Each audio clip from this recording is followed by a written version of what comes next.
ಜನಿವಾರವನ್ನ ತೆಗೆಸಿಬಿಟ್ಟು CET exam ಬರ್ಸಿದ್ದಕ್ಕೆ ಈಗ ವಿಪಕ್ಷ ನಾಯಕ ಆರ್ ಅಶೋಕ್ ಸಿದ್ದರಾಮಯ್ಯನವರ ವಿರುದ್ಧ ಕಿಡಿಕಾರ್ತಾ ಇದ್ದಾರೆ. ಹಿಂದೂಗಳ ಮೇಲೆ ಎಷ್ಟು ಕೋಪ ಇದೆ ಸಿದ್ದರಾಮಯ್ಯನವರಿಗೆ ಅಂತ ಈ ಪ್ರಕರಣ ತೋರಿಸ್ತಾ ಇದೆ. ಮುಖ್ಯಮಂತ್ರಿ ಸ್ಥಾನಕ್ಕೆ ಸಿದ್ದರಾಮಯ್ಯ ರಾಜೀನಾಮೆ ಕೊಡಬೇಕು, ಸಿದ್ದರಾಮಯ್ಯ ಕ್ಷಮಾಪಣೆ ಕೊಡಬೇಕು, ಅಶೋಕ್ ಆಗ್ರಹವನ್ನ ಮಾಡ್ತಾ ಇದ್ದಾರೆ. ಬೆಂಗಳೂರಿನಲ್ಲಿ ವಿಪಕ್ಷ ನಾಯಕ ಆರ್ ಅಶೋಕ್ ಅವರ ಹೇಳಿಕೆ ಇದು. ಗೊತ್ತಾಗ್ತಾ ಇದೆ ಹಿಂದೂಗಳ ಮೇಲೆ ಎಷ್ಟು ದ್ವೇಷ ಇದೆ ಅಂತ ಈ ಪ್ರಕರಣ ಸಾಕ್ಷಿ ಆಗ್ತಾ ಇದೆ ಅಂತ ಆರ್ ಅಶೋಕ್ ಸಿಎಂ ಸಿದ್ದರಾಮಯ್ಯನವರ ವಿರುದ್ಧ ವಾಗ್ದಾಳಿ ನಡೆಸಿದ್ದಾರೆ. ಇದು ರಾಜ್ಯದಲ್ಲಿರುವಂತ ಬ್ರಾಹ್ಮಣ ಸಮುದಾಯಕ್ಕೆ ಸಿದ್ದರಾಮಯ್ಯನವರ ಸರ್ಕಾರ ಮಾಡದಂತ ಅವಮಾನ. ಸಿದ್ದರಾಮಯ್ಯನಲ್ಲ ಕ್ಯಾಬಿನೆಟ್ ಅಲ್ಲಿರುವಂತಹ ಮಂತ್ರಿಗಳು, ಬ್ರಾಹ್ಮಣ ಮಂತ್ರಿಗಳು, ಇದರ ಬಗ್ಗೆ ರಿಯಾಕ್ಷನ್ ಇದುವರೆಗೂ ಯಾರು ಮಾಡಿಲ್ಲ. ಅವರು ಮಂತ್ರಿಗಳಿರ್ಬೋದು, ಎಂಎಲ್ಎಗಳಿರ್ಬೋದು, ಅವರು ಅದು ರಾಜೀನಾಮೆ ಕೊಡಬೇಕು. ಇಂಥ ಒಂದು ಅವಮಾನ ಮಾಡಿರುವಂತ ವಿಚಾರ. ನಾಳೆ ಬಟ್ಟೆ ಇಟ್ಕೊಂಬರ್ಬೇಡ, ಓಲೆ ಇಟ್ಕೊಂಬರ್ಬೇಡ, ತಾಲಿ ಅವ್ರಿಗೆ ನಮ್ಮ ತಾಲಿ ಹೆಂಗೋ ಅವ್ರಿಗೂ ಒಂಥರ ಅವರ ಇದರಲ್ಲಿ ವಿಚಾರದಲ್ಲಿ ಜನವಾರನೂ ಕೂಡ ಅಷ್ಟೇ ಪವಿತ್ರತೆ ಇರ್ತದೆ ಅನ್ಸುತ್ತೆ. ಯಾಕಂದ್ರೆ ಏನ್ ಜನವಾರನ ಏನ್ ದಾರೆಗೆ ಹೋಗಿ ಹಾಕೊಂಬರಕ್ಕಾಗಲ್ಲ. ಅವರು ಅದಕ್ಕೇನೋ ಉಪನಯನ ಏನೇನೋ ಇರ್ತದೆ. ಅದೆಲ್ಲ ಪೂಜೆ ಪುರಸ್ಕಾರ ಸಂಪ್ರದಾಯ ಇವತ್ತಿಂದ ಅಲ್ಲ, ಸಾವಿರಾರು ವರ್ಷದ ಹಿಂದೆಯಿಂದ ಇತಿಹಾಸ ಇರತಕ್ಕಂತ ಒಂದು ಪರಂಪರೆ.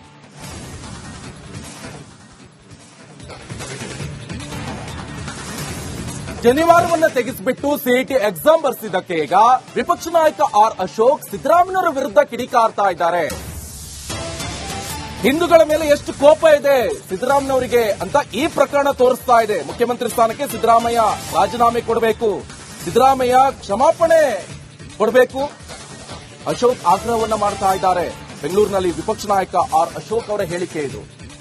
ಗೊತ್ತಾಗ್ತಾ ಇದೆ ಹಿಂದೂಗಳ ಮೇಲೆ ಎಷ್ಟು ದ್ವೇಷ ಇದೆ ಅಂತ ಈ ಪ್ರಕರಣ ಸಾಕ್ಷಿ ಆಗ್ತಾ ಇದೆ ಅಂತ ಆರ್ ಅಶೋಕ್ ಸಿಎಂ ಸಿದ್ದರಾಮಯ್ಯನವರ ವಿರುದ್ಧ ವಾಗ್ದಾಳಿ ನಡೆಸಿದ್ದಾರೆ.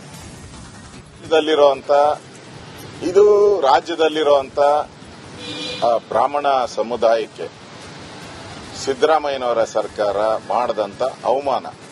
ಸಿದ್ದರಾಮಯ್ಯನಲ್ಲ ಕ್ಯಾಬಿನೆಟ್ ಅಲ್ಲಿರುವಂತಹ ಮಂತ್ರಿಗಳು, ಬ್ರಾಹ್ಮಣ ಮಂತ್ರಿಗಳು, ಇದರ ಬಗ್ಗೆ ರಿಯಾಕ್ಷನ್ ಇದುವರೆಗೂ ಯಾರು ಮಾಡಿಲ್ಲ.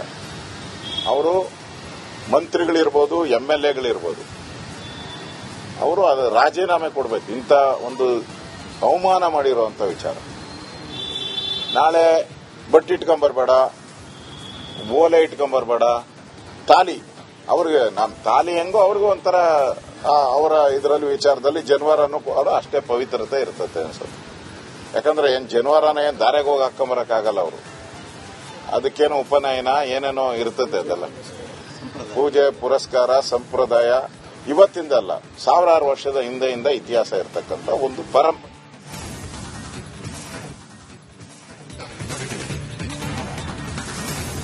ಜನಿವಾರವನ್ನ ತೆಗೆಸಿಬಿಟ್ಟು ಸಿಇಟಿ ಎಕ್ಸಾಮ್ ಬರ್ಸಿದ್ದಕ್ಕೆ ಈಗ ವಿಪಕ್ಷ ನಾಯಕ ಆರ್ ಅಶೋಕ್ ಸಿದ್ದರಾಮಯ್ಯನವರ ವಿರುದ್ಧ ಕಿಡಿಕಾರ್ತಾ ಇದ್ದಾರೆ. ಹಿಂದೂಗಳ ಮೇಲೆ ಎಷ್ಟು ಕೋಪ ಇದೆ ಸಿದ್ದರಾಮಯ್ಯನವರಿಗೆ ಅಂತ ಈ ಪ್ರಕರಣ ತೋರಿಸ್ತಾ ಇದೆ. ಮುಖ್ಯಮಂತ್ರಿ ಸ್ಥಾನಕ್ಕೆ ಸಿದ್ದರಾಮಯ್ಯ ರಾಜೀನಾಮೆ ಕೊಡಬೇಕು, ಸಿದ್ದರಾಮಯ್ಯ ಕ್ಷಮಾಪಣೆ ಕೊಡಬೇಕು, ಅಶೋಕ್ ಆಗ್ರಹವನ್ನ ಮಾಡ್ತಾ ಇದ್ದಾರೆ. ಬೆಂಗಳೂರಿನಲ್ಲಿ ವಿಪಕ್ಷ ನಾಯಕ ಆರ್ ಅಶೋಕ್ ಅವರ ಹೇಳಿಕೆ ಇದು.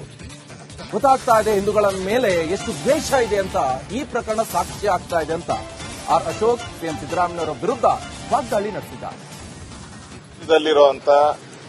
ಇದು ರಾಜ್ಯದಲ್ಲಿರುವಂತ ಬ್ರಾಹ್ಮಣ ಸಮುದಾಯಕ್ಕೆ ಸಿದ್ದರಾಮಯ್ಯನವರ ಸರ್ಕಾರ ಮಾಡದಂತ ಅವಮಾನ. ಸಿದ್ದರಾಮಯ್ಯನಲ್ಲ ಕ್ಯಾಬಿನೆಟ್ ಅಲ್ಲಿರುವಂತಹ ಮಂತ್ರಿಗಳು, ಬ್ರಾಹ್ಮಣ ಮಂತ್ರಿಗಳು, ಇದರ ಬಗ್ಗೆ ರಿಯಾಕ್ಷನ್ ಇದುವರೆಗೂ ಯಾರು ಮಾಡಿಲ್ಲ. ಅವರು ಮಂತ್ರಿಗಳಿರ್ಬೋದು, ಎಂಎಲ್ಎಗಳಿರ್ಬೋದು, ಅವರು ಅದು ರಾಜೀನಾಮೆ ಕೊಡಬೇಕು. ಇಂಥ ಒಂದು ಅವಮಾನ ಮಾಡಿರುವಂತ ವಿಚಾರ. ನಾಳೆ ಬಟ್ಟೆ ಇಟ್ಕೊಂಬರ್ಬೇಡ, ಓಲೆ ಇಟ್ಕೊಂಬರ್ಬೇಡ, ತಾಲಿ ಅವ್ರಿಗೆ ನಮ್ಮ ತಾಲಿ ಹೆಂಗೋ ಅವ್ರಿಗೂ ಒಂಥರ ಅವರ ಇದರಲ್ಲಿ ವಿಚಾರದಲ್ಲಿ ಜನವಾರನೂ ಕೂಡ ಅಷ್ಟೇ ಪವಿತ್ರತೆ ಇರ್ತದೆ ಅನ್ಸುತ್ತೆ. ಯಾಕಂದ್ರೆ ಏನ್ ಜನವಾರನ ಏನ್ ದಾರೆಗೆ ಹೋಗಿ ಹಾಕೊಂಬರಕ್ಕಾಗಲ್ಲ. ಅವರು ಅದಕ್ಕೇನೋ ಉಪನಯನ ಏನೇನೋ ಇರ್ತದೆ. ಅದೆಲ್ಲ ಪೂಜೆ ಪುರಸ್ಕಾರ ಸಂಪ್ರದಾಯ ಇವತ್ತಿಂದ ಅಲ್ಲ, ಸಾವಿರಾರು ವರ್ಷದ ಹಿಂದೆಯಿಂದ ಇತಿಹಾಸ ಇರತಕ್ಕಂತ ಒಂದು ಪರಂಪರೆ.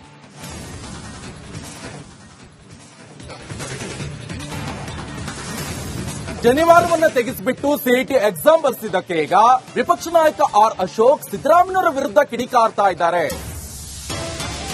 ಹಿಂದೂಗಳ ಮೇಲೆ ಎಷ್ಟು ಕೋಪ ಇದೆ ಸಿದ್ದರಾಮಯ್ಯನವರಿಗೆ ಅಂತ ಈ ಪ್ರಕರಣ ತೋರಿಸ್ತಾ ಇದೆ. ಮುಖ್ಯಮಂತ್ರಿ ಸ್ಥಾನಕ್ಕೆ ಸಿದ್ದರಾಮಯ್ಯ ರಾಜೀನಾಮೆ ಕೊಡಬೇಕು, ಸಿದ್ದರಾಮಯ್ಯ ಕ್ಷಮಾಪಣೆ ಕೊಡಬೇಕು, ಅಶೋಕ್ ಆಗ್ರಹವನ್ನ ಮಾಡ್ತಾ ಇದ್ದಾರೆ. ಬೆಂಗಳೂರಿನಲ್ಲಿ ವಿಪಕ್ಷ ನಾಯಕ ಆರ್ ಅಶೋಕ್ ಅವರ ಹೇಳಿಕೆ ಇದು. ಗೊತ್ತಾಗ್ತಾ ಇದೆ ಹಿಂದೂಗಳ ಮೇಲೆ ಎಷ್ಟು ದ್ವೇಷ ಇದೆ ಅಂತ. ಈ ಪ್ರಕರಣ ಸಾಕ್ಷಿ ಆಗ್ತಾ ಇದೆ ಅಂತ ಆರ್ ಅಶೋಕ್ ಸಿಎಂ ಸಿದ್ದರಾಮಯ್ಯನವರ ವಿರುದ್ಧ ವಾಗ್ದಾಳಿ ನಡೆಸಿದ್ದಾರೆ. ಇದು ರಾಜ್ಯದಲ್ಲಿರುವಂತ ಬ್ರಾಹ್ಮಣ ಸಮುದಾಯಕ್ಕೆ ಸಿದ್ದರಾಮಯ್ಯನವರ ಸರ್ಕಾರ ಮಾಡದಂತ ಅವಮಾನ. ಸಿದ್ದರಾಮಯ್ಯನಲ್ಲ ಕ್ಯಾಬಿನೆಟ್ ಅಲ್ಲಿರುವಂತ ಮಂತ್ರಿಗಳು, ಬ್ರಾಹ್ಮಣ ಮಂತ್ರಿಗಳು, ಇದರ ಬಗ್ಗೆ ರಿಯಾಕ್ಷನ್ ಇದುವರೆಗೂ ಯಾರು ಮಾಡಿಲ್ಲ. ಅವರು ಮಂತ್ರಿಗಳಿರ್ಬೋದು, ಎಂಎಲ್ಎಗಳಿರ್ಬೋದು, ಅವರು ಅದು ರಾಜೀನಾಮೆ ಕೊಡಬೇಕು. ಇಂಥ ಒಂದು ಅವಮಾನ ಮಾಡಿರುವಂತ ವಿಚಾರ. ನಾಳೆ ಬಟ್ಟೆ ಇಟ್ಕೊಂಬರ್ಬೇಡ, ಓಲೆ ಇಟ್ಕೊಂಬರ್ಬೇಡ, ತಾಲಿ ಅವ್ರಿಗೆ ತಾಲಿ ಹೆಂಗೋ ಅವ್ರಿಗೂ ಒಂಥರ ಅವರ ಇದರಲ್ಲಿ ವಿಚಾರದಲ್ಲಿ ಜನವಾರನೂ ಕೂಡ ಅಷ್ಟೇ ಪವಿತ್ರತೆ ಇರ್ತದೆ ಅನ್ಸುತ್ತೆ. ಯಾಕಂದ್ರೆ ಜನವಾರನ ದಾರೆಗೆ ಹೋಗಿ ಹಾಕೊಂಬರಕ್ಕಾಗಲ್ಲ. ಅವರು ಅದಕ್ಕೇನೋ ಉಪನಯನ ಏನೇನೋ ಇರ್ತದೆ. ಅದೆಲ್ಲ ಪೂಜೆ ಪುರಸ್ಕಾರ ಸಂಪ್ರದಾಯ ಇವತ್ತಿಂದಲ್ಲ, ಸಾವಿರಾರು ವರ್ಷದ ಹಿಂದೆಯಿಂದ ಇತಿಹಾಸ ಇರತಕ್ಕಂಥ ಒಂದು ಪರಂಪರೆ. ನೋಡಿ, ಶನಿವಾರವನ್ನ ತೆಗೆಸಿ ಸಿಇಟಿ ಎಕ್ಸಾಮ್ ಬರ್ಸಿದ್ದಕ್ಕೆ ಈಗ ರೋಷಾಗ್ನಿ ಜ್ವಾಲೆ ಉದ್ಭವ ಆಗ್ತಾ ಇರುವಂತದ್ದು. ಇದೇ ವಿಚಾರಕ್ಕೆ ಚಕ್ರವರ್ತಿ ಸೂಲಿಬೆಲೆ ಅವರು ಕೂಡ ರಿಯಾಕ್ಷನ್ ಕೊಟ್ಟಿದ್ದಾರೆ. ಶನಿವಾರ ತೆಗೆಸಿ ಸಿಇಟಿ ಪರೀಕ್ಷೆ ಬರೆಸಿದ್ದಕ್ಕೆ ರೋಷಾಗ್ನಿ, ಅಧಿಕಾರಿಗಳ ವಿರುದ್ಧ ಚಿಂತಕ ಚಕ್ರವರ್ತಿ ಸೂಲಿಬೆಲೆ ಕಿಡಿಕಾರಿದ್ದಾರೆ. ಯಾವ ಕಾರಣಕ್ಕೆ ಶನಿವಾರ ತೆಗೆಸಿ ಪರೀಕ್ಷೆ ಬರೆಸಿದ್ರು, ಶನಿವಾರದಿಂದ ಅವರಿಗೇನು ಸಮಸ್ಯೆ ಆಗಿತ್ತು ಅಂತ ಸೂಲಿಬೆಲೆ ಪ್ರಶ್ನೆ ಮಾಡ್ತಿದ್ದಾರೆ. ಇಂತಹ ಮನಸ್ಥಿತಿ ಸಮಾಜಕ್ಕೆ ಮಾರಕ ಅಂತ ಚಕ್ರವರ್ತಿ ಸೂಲಿಬೆಲೆ ಅವರು ಹೇಳ್ತಾ ಇದ್ದಾರೆ. ರಿಪಬ್ಲಿಕ್ ಕನ್ನಡ ಜೊತೆ ಚಕ್ರವರ್ತಿ ಸೂಲಿಬೆಲೆ ಮಾತನಾಡಿದ್ದಾರೆ. ಬನ್ನಿ ಹಾಗಾದ್ರೆ ಏನ್ ಹೇಳಿದ್ದಾರೆ ಕೇಳಿ.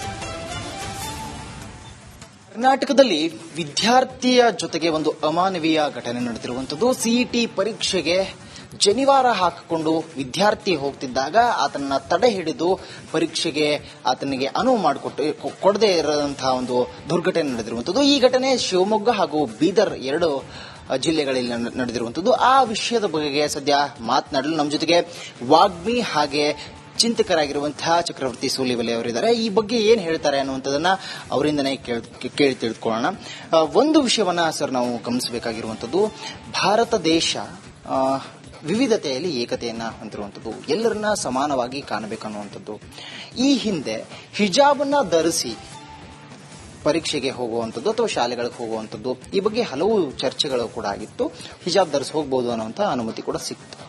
ಹಿಜಾಬ್ ಓಕೆ ಎಕ್ಸಾಮ್ಗೆ ಹೋಗಬೇಕಾದ್ರೆ, ಶನಿವಾರ ಯಾಕೆ ಬೇಡ ಅನ್ನುವಂಥದ್ದು, ಈ ಬಗ್ಗೆ ಏನ್ ಹೇಳ್ತೀರಿ? ಒಂದು ಫಸ್ಟ್ ರಿಯಾಕ್ಷನ್ ನಾನು ಕೊಡಬೇಕು ಅಂತಂದ್ರೆ ನನಗೆ ಅಚ್ಚರಿ ಆಗ್ಬಿಡ್ತು ಕೇಳಿದ ತಕ್ಷಣ.